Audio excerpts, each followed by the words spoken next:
Pablo en los últimos capítulos, 5, 6, este también en particular, habla cosas que son como medias enredadas. De repente son textos difíciles porque él está tratando de hacernos ver algo que no nos gusta ver.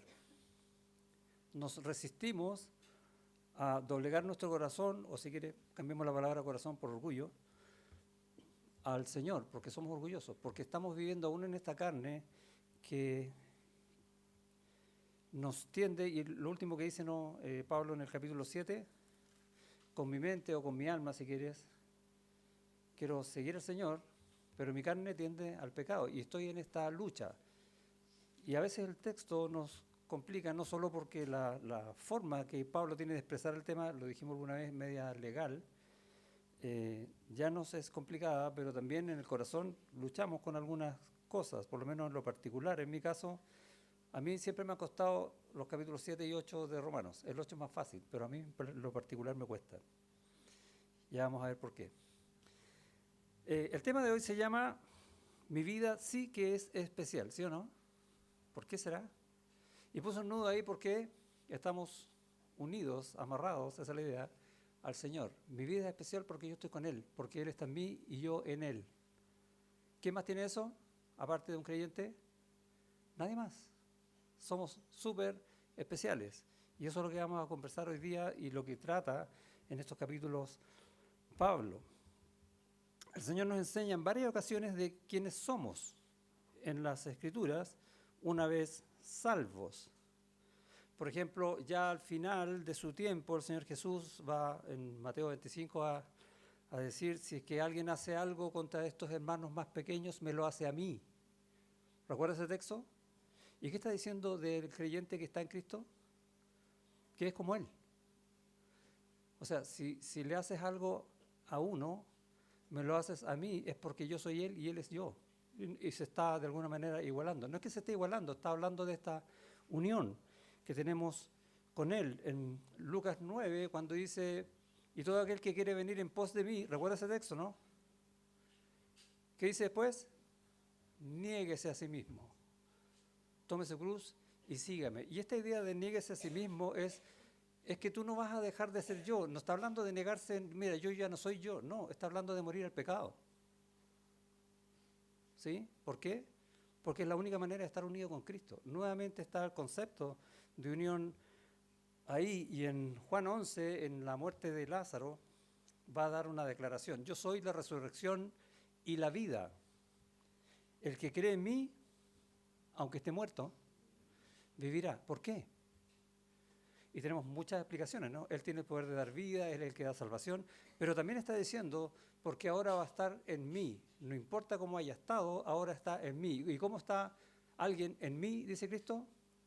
Vivo, con vida en abundancia, con vida eterna. Muchas veces entonces en la Escritura vemos esta idea, y la pregunta que uno, o por lo menos que yo saqué de este capítulo 7 es, ¿estamos entendiendo esa verdad? Que mi vida sí que es especial para vivir de esa manera. ¿Vivo en Cristo o sigo jugando con el pecado? ¿Qué es lo que plantea Pablo en el capítulo? Ahora explica el asunto del pecado. Fuimos libertados de la esclavitud, justificados pues por la fe, ¿recuerda? Tenemos paz para con Dios y somos de Cristo. En el capítulo 6, versículo 6, va a usar este verbo saber, ¿sí? Sabiendo esto, es algo que nosotros debemos saber, que nuestro viejo hombre fue crucificado juntamente con él para que el cuerpo del pecado sea destruido, a fin de que no sirvamos más al pecado, ya no somos esclavos del pecado, ¿sí? Libertados para Cristo, somos de Cristo. Versículo 9, sabiendo, otra vez, el verbo saber, algo que debemos saber, que somos herederos con Él. Sabiendo que Cristo, habiendo resucitado de los muertos, ya no muere y la muerte no se enseñorea más de Él. Es para siempre. Una vez para siempre. ¿Cómo hace eso el Señor? Y a través de toda la carta a Romanos y a través de todas las Escrituras vamos a ver que lo que el Señor hace es, yo le resumo las 3 P para tener memoria. Nos llama de muerte a vida. Nos saca del mundo para que ahora vivamos en Él. Nos cambia de posición. Posición. Nos hace santos. Apartados para Él. Eso significa santos. ¿Sí? Una santidad posicional. Nuestra posición ahora, ¿dónde está? En Cristo.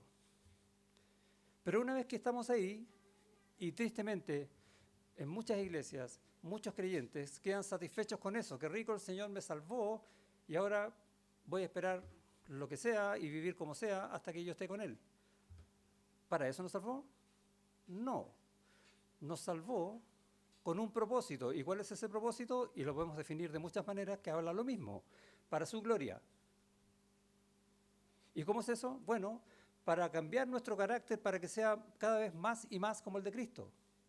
¿Cómo se llama ese proceso? Santificación. Es una vida que va creciendo en santificación progresivamente. Y ahí tienes la otra P, santidad progresiva. Para que seamos hechos conforme a la imagen del Hijo, para que llevemos fruto espiritual, amor, gozo, paz, benignidad. Ese es el propósito por el cual el Señor nos salvó. Y en Juan 4:23, ¿qué dice? Que el Señor busca adoradores que lo adoren en espíritu y en verdad. ¿Qué está buscando? ¿Por qué nos salvó? Para que lo adoremos, para que le demos gloria, siendo cada vez más como Cristo. Esa es la respuesta. Santidad progresiva, ahí tiene la segunda P. Para que una vez que estemos con Él en el cielo, tengamos una santidad perfecta. Ya no más pecado, ya no más lágrimas, ya no más vergüenza. Libres para siempre con el Señor. Tremendo. Esa es nuestra esperanza. Y ahí tienen las tres P. Posición, progresivo, perfecto. Para tenerlo en mente. Esa es la obra que el Señor está haciendo en nosotros, entonces, quitándonos, sacándonos de la muerte, de la esclavitud del pecado, para hacernos ahora siervos de Cristo, trasladándonos al reino de su amado Hijo.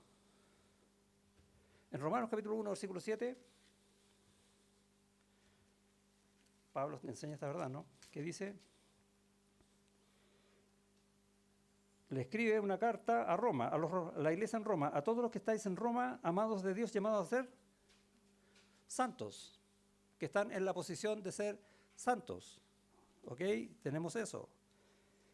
En 5:5, Romanos 5:5.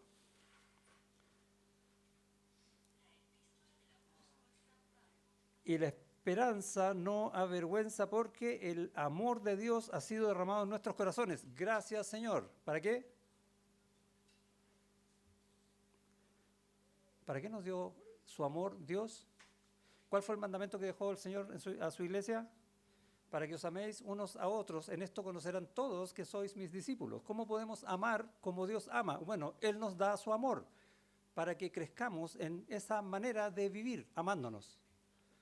Y nos dio poder para hacerlo, por el Espíritu Santo que os fue dado, ¿sí o no? Y recibiréis poder, ¿de quién? De Dios. ¿Te das cuenta que tu vida sí que es especial? Y tienes este tiempo acá, en esta tierra, entonces, para crecer progresivamente en las cosas que el Señor te ha dado, que son de Él, para vivir como Él, para mostrarlo a Él. La gloria de Cristo hoy se muestra, o debería, por medio de la iglesia, cuando crecemos a la imagen de Él. Y nos damos cuenta que la carta a los romanos está hablando todo el tiempo lo mismo, ¿no? Cómo Dios hace su obra. ¿Cuál es el problema?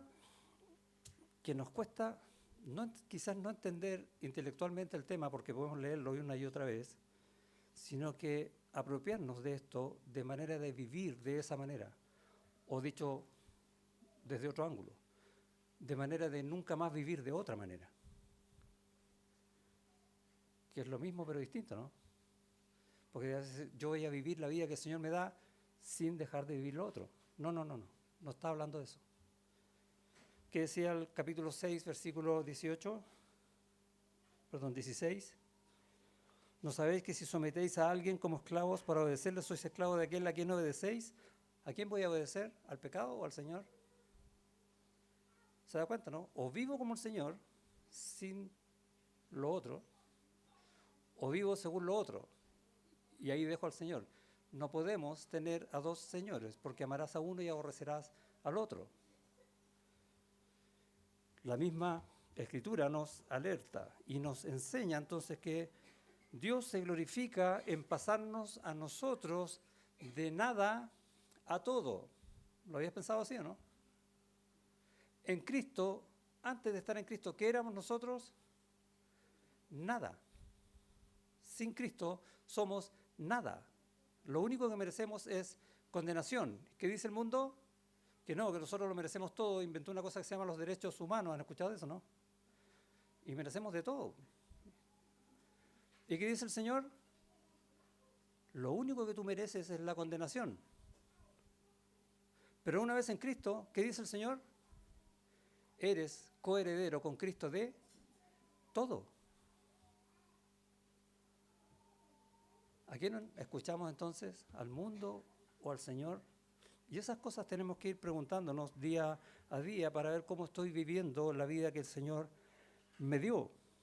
Ahora Pablo lo que va a hacer es ilustrar otra implicación de nuestra unión con Cristo. Y ya en el capítulo 6, versículos 1 y 2, dice, ¿qué pues diremos? ¿Perseveraremos en el pecado para que la gracia abunde? Y vimos que esta era una pregunta que si bien suena como, en un cierto sentido como ridícula, es bastante maliciosa. En ninguna manera. Porque los que hemos muerto al pecado, ¿cómo viviremos aún en él? ¿Y qué es lo que está enseñando acá? Que la ley que nos hace ver el pecado no nos santifica, no puede hacerlo. ¿Quién lo hace? Cristo. Con Él hemos muerto al pecado. Con Cristo estoy juntamente crucificado. Ya no vivo yo. ¿Recuerda? Y en el capítulo 7, versículo 1, va a decir, ¿acaso ignoráis, que es la forma negativa de no sabéis, otra vez el verbo saber, o no? Esto es algo que debemos saber. Hermanos, pues hablo con los que conocen la ley, que la ley se enseñorea del hombre entre tanto que éste vive. O sea, si tú has muerto al pecado, la ley ya no tiene potestad sobre ti. Y es lo que va a explicar en la ilustración del matrimonio. O sea, la ley ya no te condena. Gracias, Señor, por eso, ¿no? ¿Mereces eso? No, pero el Señor te lo da mediante la justificación. Y más adelante Pablo va a decir, estoy haciendo lo que no quiero y lo que debo hacer no lo hago.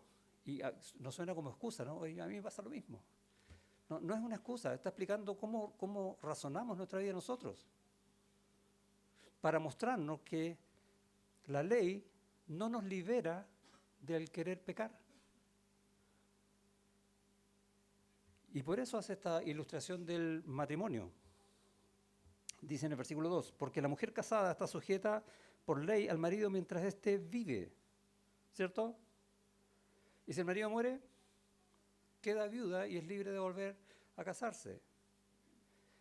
Es como por la ley debe permanecer casada, pero la muerte la libera de la ley. ¿Se entiende el punto, no? La muerte al pecado nos libera del cumplimiento de la ley. De hecho, menos mal, porque no podemos pagar la ley. El que infringe la ley en un solo punto es culpable de toda la ley. Pero nosotros, aunque no podemos pagar la ley, para nosotros está considerada pagada porque Cristo la pagó en la cruz. Justificados, pues, por la fe. A eso se refiere ese texto. La ilustración de Pablo en el matrimonio es simple y a la vez es profunda. El incrédulo está sujeto a la ley, esclavo del pecado, ¿sí o no? ¿Qué tiene que hacer? Morir al pecado para que la ley no tenga potestad sobre él. Y Jesús lo enseña en Juan 8, está hablando con los fariseos y le dice, de cierto os digo que todo aquel que hace pecado, esclavo es del pecado. No es que yo lo piense, el Señor lo dice, Dios dice eso. A no ser que tú quieras discutir con Dios. Y Pablo lo está repitiendo aquí en esta ilustración. Pero también dice el Señor más adelante, si el Hijo os libertare, seréis verdaderamente libres. esa es la salida, esa es la opción, esa es la vida. Y conocemos el texto allá en Juan 8, ¿no? Se enojaron con él. ¿Qué dijeron los judíos en ese tiempo? Nosotros no hemos sido esclavos de nadie, recuerda el texto, ¿no? Israel, que fue esclavo en Egipto, en Asiria, en Babilonia, con los griegos, en Roma, dijo, nosotros nunca hemos sido esclavos de nadie. Y uno se ríe, pero nosotros hacemos exactamente lo mismo con nuestra vida. No, ¿cuándo? Yo nunca. Yo no soy así. Nunca he mentido. Ya ahí mentí de nuevo. Hacemos exactamente lo mismo, porque tendemos a caer en pecado y el corazón, y hemos dicho varias veces ese versículo, ya se lo saben de memoria, ¿cierto? Es engañoso más que todas las cosas y perverso. Perverso, la idea de la perversidad es cambiar las cosas por otra. En este caso, por algo más malo. Israel fue siempre esclava del pecado, pero tampoco estaba viendo esa realidad cuando discutían con el Señor. Y muchas veces nosotros somos contrastados por la misma escritura. ¿Y en quién pensamos cuando estamos leyendo la escritura? Oh, el hermano tanto es así. Pero yo no. Voy a leer un salmo. Sí, pero un salmo que me dé como energía, que me anime. No esos que me muestran el pecado. Esos me deprimen. El corazón es engañoso y no quiero escuchar lo que Dios, la verdad que Dios quiere que yo sepa en mi corazón, que tenga en mi corazón para abrir mis ojos a mi realidad.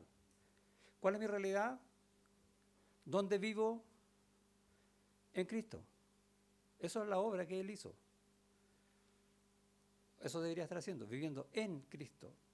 Pero al mismo tiempo estoy viviendo en esta tierra con los pies puestos aquí en esta carne que le gusta el pecado.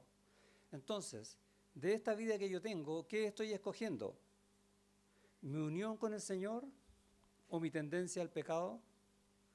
Y mientras yo no entienda bien cómo es mi unión con el Señor, cómo es la obra que Él hizo para que yo estuviera para siempre con Él, para que yo disfrutara de todas sus bendiciones en Él, entonces voy a atender al pecado. Voy a dar versículos desordenados. El penúltimo versículo, 24, quizás el más conocido del capítulo 7. Miserable de mí, ¿quién me librará de este cuerpo de muerte? ¿Estás tú en esa condición? ¿Tiendes a pecar? ¿Quién te va a librar de eso? El Señor. Él lo promete. Él hizo la obra, Él la pagó. Pero tú insistes en dejarlo, vamos a decirlo así, para el domingo y vivir el otro. ¿Por qué?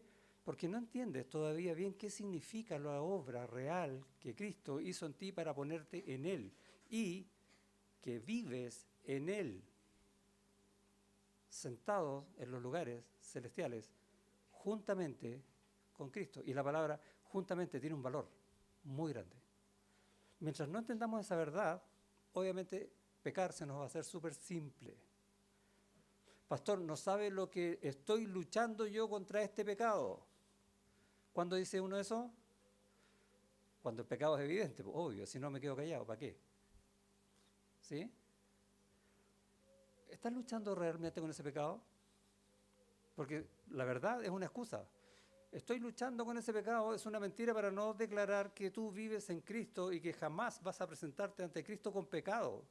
Yo odio el pecado, yo morí al pecado, yo no quiero eso. Señor, ayúdame. ¿Quién me librará de este cuerpo de muerte? Ahí está el versículo. No, miserable de mí que lucho y no puedo. No, no quieres. Es una excusa. Me he estado acostumbrando a hacer predicas muy fuertes últimamente. Eso dice la palabra del Señor. Yo trato de enseñarla lo más fielmente posible.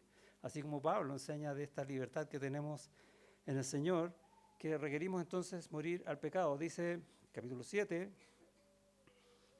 ilustración de la mujer, la vimos, del matrimonio, ¿cierto? Que si estamos muertos a la ley, entonces la ley no tiene potestad sobre nosotros, no tiene dominio sobre nosotros. Versículo 4. Así que también vosotros, hermanos míos, ¿a quién le está hablando? a los creyentes, hermanos míos, habéis muerto a la ley mediante el cuerpo de Cristo. Nuevamente, ¿a quién le está hablando? A la iglesia. ¿Qué eres tú? Iglesia, te está hablando a ti. No, tú dices, le está hablando ahí a los romanos que estaban mal. No, te está hablando a ti, hoy. Que te dice que estás muerto al pecado, muerto a la ley, vivo en Cristo. ¿Es cierto eso? ¿Es la forma en que tú estás proyectando tu vida día a día? Así también vosotros, hermanos míos, habéis muerto a la ley mediante el cuerpo de Cristo, unido a Cristo, para que seáis de otro, para que seáis unido a otro. ¿Qué otro? ¿A quién se le ocurre que está hablando? ¿Cierto? Es obvio, ¿no? Del que resucitó de los muertos, aquel, el resucitado, Jesucristo. Le perteneces a Él, Él te compró a precio de sangre. ¿Cuánto vale eso? ¿Menos que tu pecado? Y tiene un propósito, ¿no?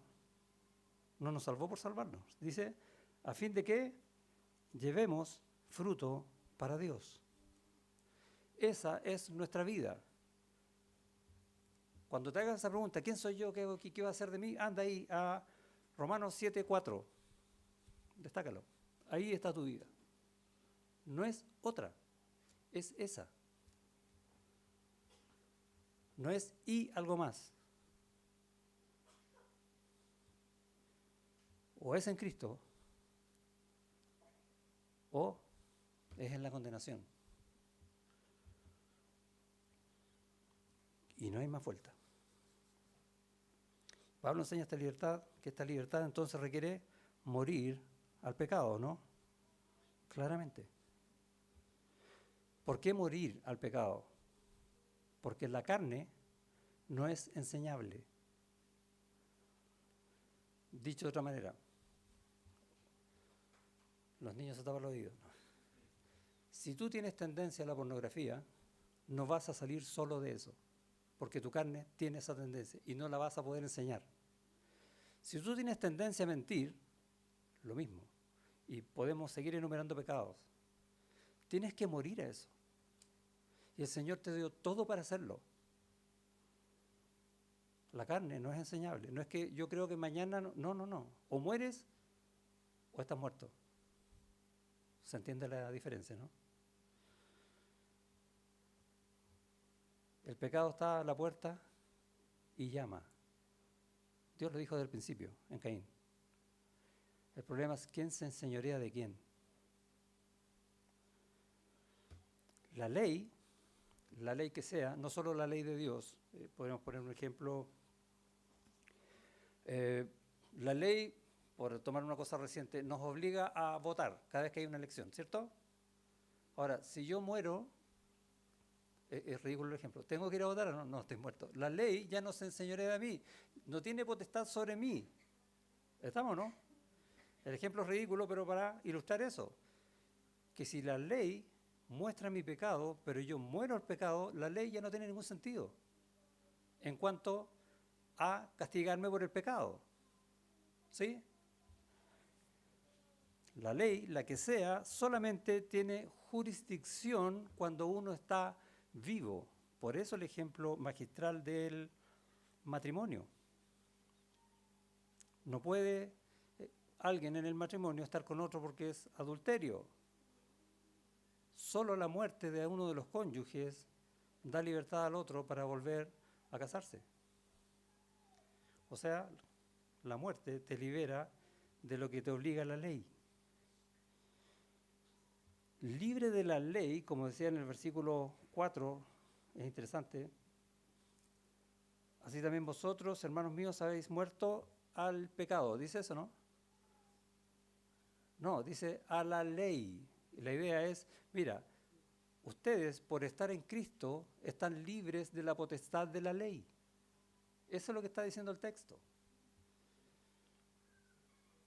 Estás unido a Cristo, eres del resucitado, vivo en Él. Por eso ese versículo termina en un propósito, para que lleves fruto para el Señor.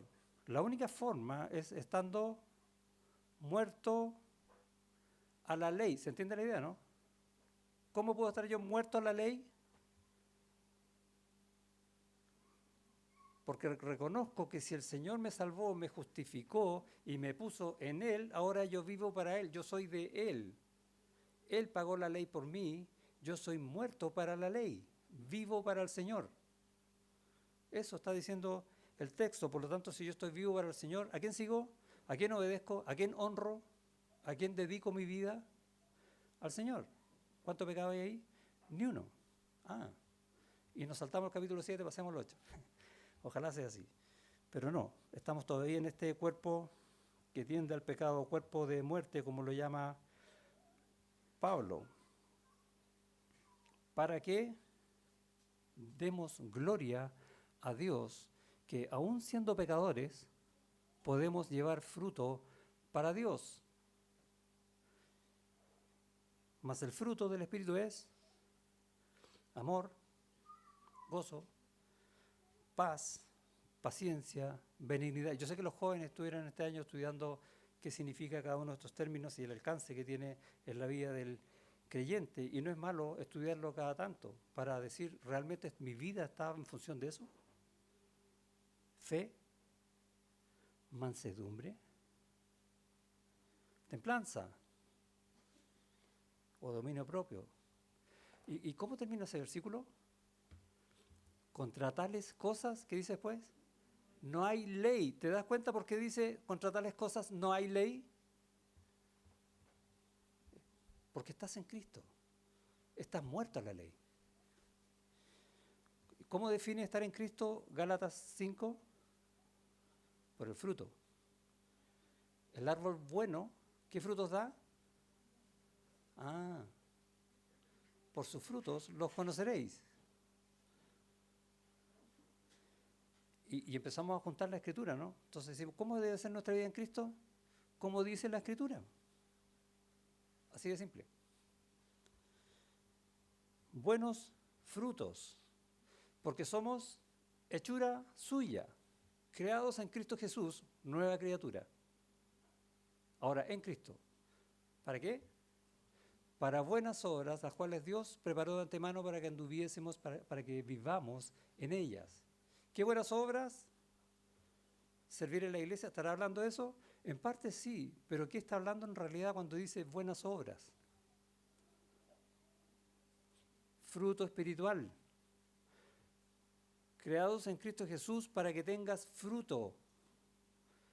Esas son las buenas obras que el Señor preparó de antemano. Porque para los que aman a Dios, todas las cosas le ayudan a bien, para los propósitos del Señor. ¿Sí? Porque Él, a los que antes llamó, los predestinó para que fuésemos hechos conforme a la imagen del Hijo. Romanos 8:29. O sea, ese fruto, el carácter de Cristo, amor, gozo, paz, y ahí lo tienes. Hechura suya creado en Cristo Jesús para esas obras. No para lucirse haciendo cosas en el templo, que sí que es bueno, no lucirse, hacer cosas en el templo. Servir a la iglesia, pero de corazón, con ese fruto.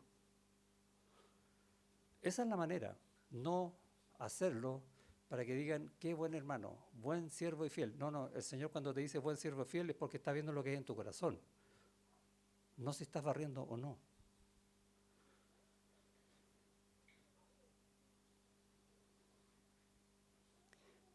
A veces, por intentar hacer las cosas que se vean, hacemos las cosas como incrédulos. ¿Puede venir un incrédulo a servir a la iglesia? Sí, pues no nos vamos a dar ni cuenta. Va a servir mejor que nosotros, ¿o no? Intentar ser bueno, por resumirlo así, en el fondo lo que hace es apagar el espíritu. Porque si yo intento hacer las cosas en mis fuerzas, ¿a quién estoy dejando fuera? Al Señor. ¿Y cuál va a ser la obra del Espíritu en mí? Ninguna. O lo hago de corazón, o lo hago de corazón, porque no estoy llamado a otra cosa. Si no estoy haciendo las cosas de esa manera, si no estoy poniendo mi vida primero para el Señor en el servicio a la iglesia, tengo que cuestionarme cómo estoy viviendo. No se trata de que la iglesia funcione. Se trata de que la iglesia sea la iglesia de Cristo. Y así funciona. Recibiréis poder, recuerda, ¿no? Para hacer todas esas cosas. Hacer las cosas como ser bueno no solamente apaga el espíritu, sino que agrega pecados al pecado. Y es triste. Solo con Dios agradas a Dios. Buena frase, ¿no? Si quieres, solo en Cristo agradas a Cristo. Solo en Cristo puedes crecer a la medida de Cristo. No hay otra receta, no hay. Eso enseña la palabra. Para eso nos salvó. Esa es la obra que Él está haciendo en su iglesia. Esa es la gloria del Señor hoy aquí, en esta tierra. Creyentes que se someten a Dios para decir, yo solo en Cristo puedo hacer lo que quiere Cristo, darle la gloria a Él. No hay otra forma de hacerlo. Solo Dios, con Dios, agrado a Dios. ¿Qué clase de frutos muestras en tu vida, día a día, en la semana? Amor, ese era el primero, ¿no? Fruto del Espíritu, amor. Bueno, yo oro por mis hermanos. No, orar tienes que orar siempre. Ahora sí, es bueno que ores por tu hermano, eso muestra amor también. Ahora, ¿sabes por qué cuál es la razón por la cual tú estás orando por tu hermano? Bueno, para que el Señor lo bendiga, pero ¿sabes lo que está viviendo tu hermano? ¿Sabes el drama que tiene él? ¿Sabes cuáles son los miedos que tiene él? ¿Estás orando por eso? Es que no sé lo que tiene. ¿Cómo lo estás amando entonces? No es solo orar, sino que es orar con la intención de lo que ese hermano tiene en su corazón delante del Señor. O sea, para eso requiero comunión, ¿o no? Y amar de verdad a mi hermano. No es tan así. No es solamente lo que yo veo. Es como cuando uno va a un médico, ¿sí? Y tengo una enfermedad y el doctor me dice, ok, lo vamos a examinar de aquí para arriba. ¿Está bien o no? Y si el problema lo tengo de aquí para abajo, ¿qué vio el médico? Lo que él quiso. Y a veces nosotros hacemos con los hermanos lo mismo. No nos llamamos, no nos juntamos, o a veces hablamos cosas que realmente no son las que tenemos en el corazón, cosas livianas, por decirlo así, no profundas. Y la tendencia mundial, sobre todo por las redes sociales, apunta a eso. ¿Qué hacemos nosotros en el chat de WhatsApp, que es lo que más usamos, me imagino yo? Ahí nos saludamos y el meme y el sticker, y con eso dijimos 1.000.000 de palabras, ¿sí o no? Pero no tenemos idea de lo que está pasando en el otro. Yo tengo que estar bien para todos. ¿Le has escrito alguna vez a un hermano para preguntarle qué necesidad tiene? No solo para orar. ¿Tienes algún dolor? Y puede ser de cualquier tipo. Y es un buen ejercicio, porque te va a hacer como Cristo, que tuvo compasión por las multitudes, ¿sí o no? Fruto espiritual. Amor. ¿Qué seguía después? Gozo. Sí, pero es que ya empezamos con las quejas. ¿Dónde está el gozo? ¿Cuántos peros ponemos en nuestra vida? Lo que pasa es que tengo muchos problemas con el pecado y comienzo a autocompadecerme. ¿Para qué? Porque no quiero deleitarme en el Señor donde está el gozo. ¿Recuerdas Juan 15:11? Estas cosas, dice el Señor, os he hablado para que tengáis gozo, para que tengáis mi gozo, para que mi gozo esté cumplido en ustedes. ¿Cómo podemos tener gozo? Oyendo la voz de Dios. Estas cosas os he hablado. Eso dice. Esa es la manera de encontrar el gozo en el Señor. Sigue la voz de Dios. No está en tus fuerzas, no está en tus manos, no está en estar contento todo el día, porque eso es mentira. Está en estar en Cristo, escondido en Él, fondeado en Él y en su palabra. Ahí está el gozo. Deleítate a sí mismo en el Señor y Él te concederá todas las peticiones de tu corazón. ¿Cómo? Deleítate. Que tu gozo esté en Él y en la voluntad del Señor.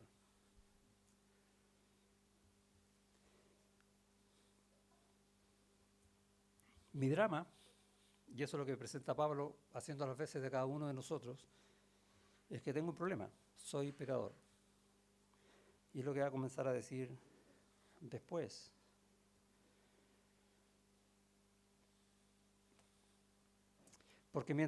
Versículo 5, porque mientras estábamos en la carne, las pasiones pecaminosas que eran por la ley obraban en nuestros miembros llevando frutos para muerte, pero ahora estamos libres de la ley por haber muerto para aquella en que estábamos sujetos, de modo que sirvamos bajo el régimen nuevo del Espíritu y no bajo el régimen viejo de la letra.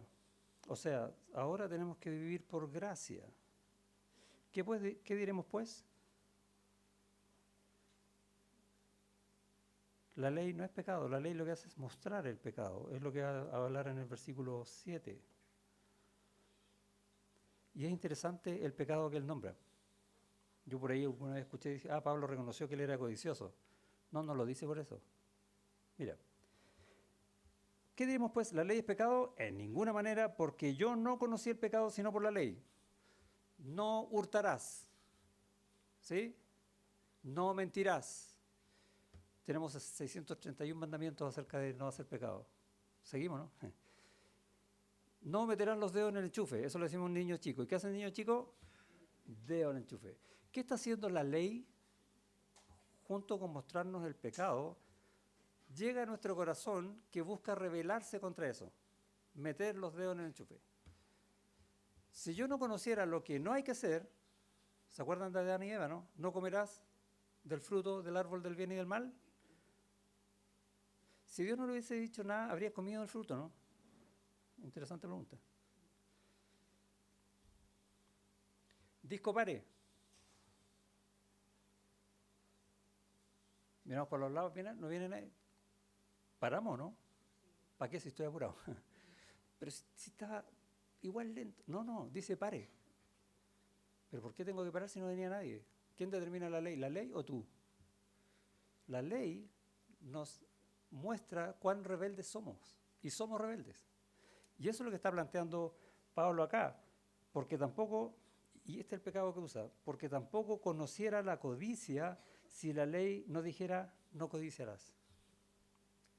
¿Por qué este pecado? Porque no se ve. Si yo miento, me pillan. Si yo robo, se ve. Pero si yo codicio, ¿quién lo ve? Y ese es un pecado que tenemos todos. Desear lo que otro tiene, que yo no. Y póngale el nombre que sea.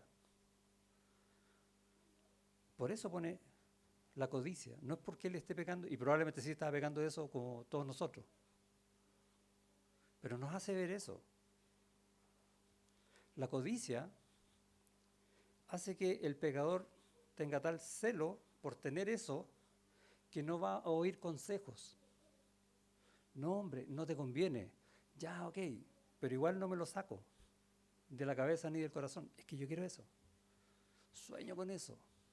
Yo sé que no lo voy a tener, pero codicia. Está ese pecado, ¿no? Y la ley me lo muestra. Y cuando yo conozco que ese pecado está y la ley me lo muestra, ¿qué hace? Me mata. Soy pecador. Eso es lo que empieza a explicar. Yo se lo reduje en una forma bastante corta. Pablo en los versículos siguientes. No es que se esté excusando. Por ejemplo, versículo 9. Y yo sin la ley vivía en un tiempo, pero venido el mandamiento, el pecado revivió y yo morí. El pecado fue.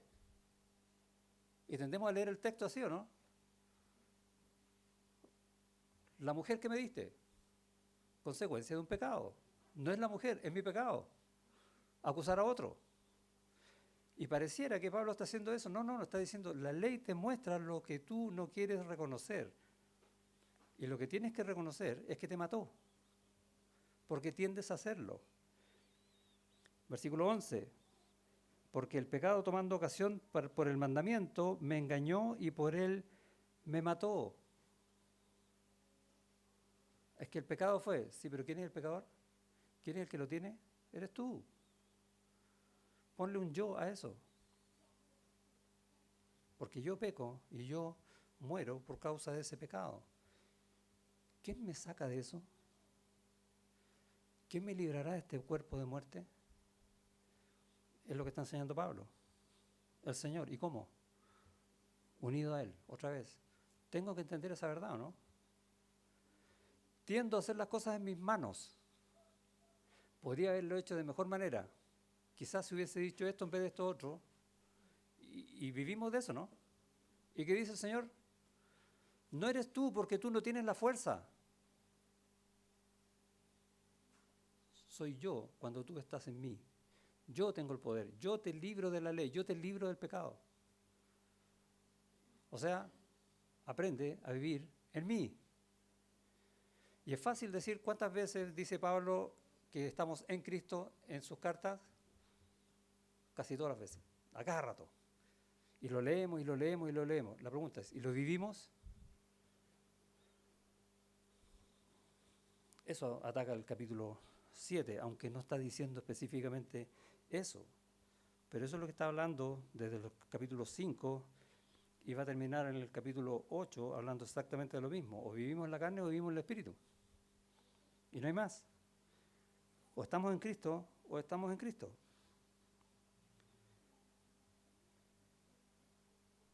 Es en el Espíritu Santo donde yo puedo servir. Versículo 6. Pero ahora estamos libres de la ley por haber muerto para aquella en que estábamos sujetos. ¿De modo que?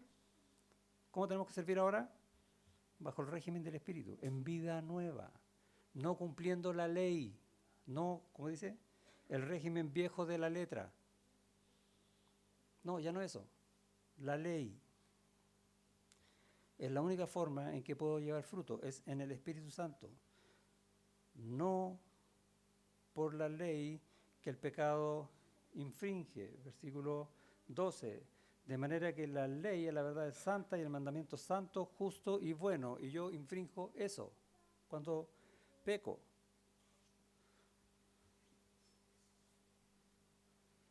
En los versículos 14 al 21 va a enseñar que la ley no puede cambiar mi naturaleza carnal. Yo quiero hacer esto, pero no puedo. Debería hacer esto otro y no lo hago. ¿Sí? ¿La ley me ayuda en eso? No, no puede hacer nada. Solamente mostrártelo. Ni tampoco me capacita para hacer el bien. Otra vez, no es en mis fuerzas. Por mucho que conozcas al Señor, por mucha escritura que tú sepas, por muchas veces que vengas a la iglesia y sirvas en la iglesia, no es en tus fuerzas, es en el poder del Señor, porque estás en Él. Tengo que entender esa verdad. No es por mí, es por Él. Cantábamos recién Glorioso Intercambio, que se refería a que Él tomó nuestro lugar en la cruz. ¿Sí? Pero ese glorioso intercambio no termina ahí. Termina que a los pecadores que debían pagar en la cruz, ahora los sitúa en Él. Y nos cambió nuestra vida para vivir ahora gloriosamente en Él. Y tenemos que aprender esa verdad. No acá, aquí, de vida, de corazón. Versículos 21 al 24 define la lucha del creyente contra el pecado, nuestra inclinación al mal, porque la ley no nos libra de eso. ¿Quién lo hace? ¿Quién nos libra de eso? Solo de Jesús la sangre, me acordé de esa canción. Solo Cristo, solo en Él. Cuando pongo mi vida en Cristo, porque Él la puso ahí. Necesitamos entender entonces mejor esta unión. La unión con Cristo, voy a dar una definición, es una unión espiritual esencial de esencias, valga la redundancia. ¿Se entiende esa idea, no? Ya no soy yo, ahora es Él en mí. Y vital, Él es el que me da vida entre Cristo y los creyentes, donde Él es la fuente de la vida, la fuente de la salvación, la fuente del poder, la fuente de las bienaventuranzas, de las bendiciones. Él es la fuente de todo. Es como comprar una casa propia. ¿Sí? Un matrimonio compra una casa propia, el marido trabaja, el marido toma el crédito hipotecario y compra la casa. ¿Quién compró la casa? El marido. ¿Y quién vive en la casa? Los dos. Hablando de un matrimonio. La casa es de Cristo. Él la compró. pero nos hace vivir con Él ahí, ¿o no? Como que si fuera nuestra. Es la misma idea, otra vez usando la ilustración del matrimonio. ¿Por qué te vas a querer salir de la casa? ¿Te imaginas un matrimonio así o no? ¿Que no quiere llegar a su casa? A veces actuamos así con el Señor. Necesitamos entender mejor la verdad de nuestra unión con Cristo. Si permanecéis en mí, llevaréis mucho fruto. Porque separados de mí, esa figura, Dios la muestra desde el principio. En el Antiguo Testamento, Dios se presenta como el esposo de Israel cuando Israel es infiel. O vemos, por ejemplo, Oseas, que se tiene que casar con la infiel. Es la misma idea de una unión eterna, como en el matrimonio. Está también en el Antiguo Testamento. Y en el Nuevo Testamento el Señor nos enseña, por ejemplo, en Juan 14, hablando con los discípulos, dice, todavía un poco y el mundo no me verá más cuando va a la cruz, ¿sí? Pero vosotros me veréis, privilegio del creyente, porque yo vivo. Amén, gracias Señor. Vosotros también viviréis. Otra vez, los voy a unir a mí. ¿Se dan cuenta que está hablando lo mismo? ¿Cómo puedes vivir tú en Cristo? No hay ninguna otra opción, no existe. Ahora, ¿cómo entiendes vivir? Define vivir. Y ahora todo eso que yo defino de vivir es en Cristo, no es en mí, es en Él. Tus sueños, tus anhelos, tus preocupaciones, todas las cosas que estás viviendo en este minuto, tienes que ponerlas en Cristo, porque estás viviendo en Él, ¿o no? A eso se refiere. En aquel día vosotros conoceréis que yo estoy en mi Padre y vosotros en mí y yo en vosotros. Promesa del Señor que cumplió.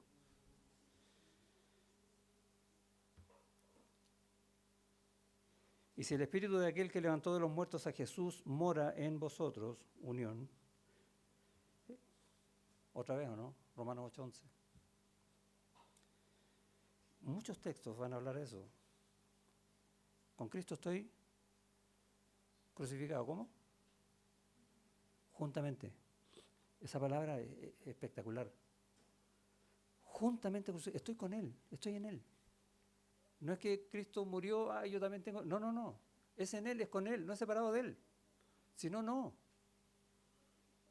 Por eso que después dice, ya no vivo yo, Cristo vive en mí. Y lo que vivo en la carne lo vivo en la fe de Él.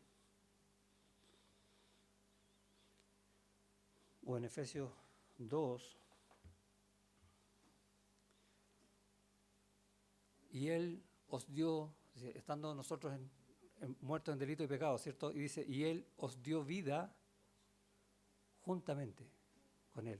Y ese verbo, os dio vida, que para nosotros es dio vida, tenemos un verbo, juntamente con Él es otra cosa. No, es una sola palabra en el griego, una sola. Y nos está enseñando a decir, no, no puedes separar las cosas, es con Él o no. ¿Crees en Cristo? ¿Eres salvo? ¿Vives en Él? Bueno, Él te dio vida, juntamente con Él, separado de Él, no puedes tener vida. No vivas separado de Él, porque estás negando la obra de Dios en ti, ¿o no? Y vas a querer volver a la ley.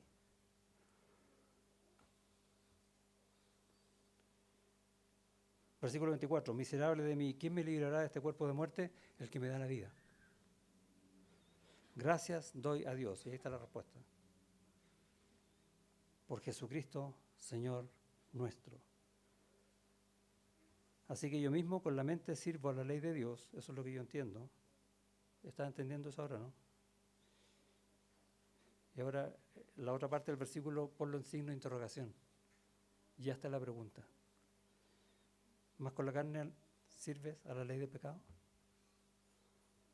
¿Vas a seguir? ¿O vas a decidir realmente entender qué es vivir en Cristo para vivir realmente en Cristo? Gracias, Señor, te damos por tu palabra que enseña estas verdades que muchas veces queremos hacerle el quite. Gracias porque no dejas nada que nosotros no debamos saber. Y gracias porque tu Espíritu Santo también pones en nuestros corazones el entender estas verdades para vivir con ellas. Gracias por ese tremendo sacrificio que Cristo hizo en la cruz, que no solamente nos da salvación, sino que también nos lleva a Él, nos hace templos del Espíritu Santo, nos hace saber que somos siervos, esclavos de Él, ya no más del pecado, y ayúdanos en nuestra carnalidad a aferrarnos más a Él para pecar menos, porque esa es la manera. Ayúdanos a no pensar que nosotros podemos luchar contra el pecado, sino que nuestra lucha debe estar, buscarte más y más para estar más y más con Cristo. Que esa sea nuestra lucha, Señor, siempre. Ruego por esta iglesia y por todo aquel que cree en ti, en el nombre de Jesús. Amén.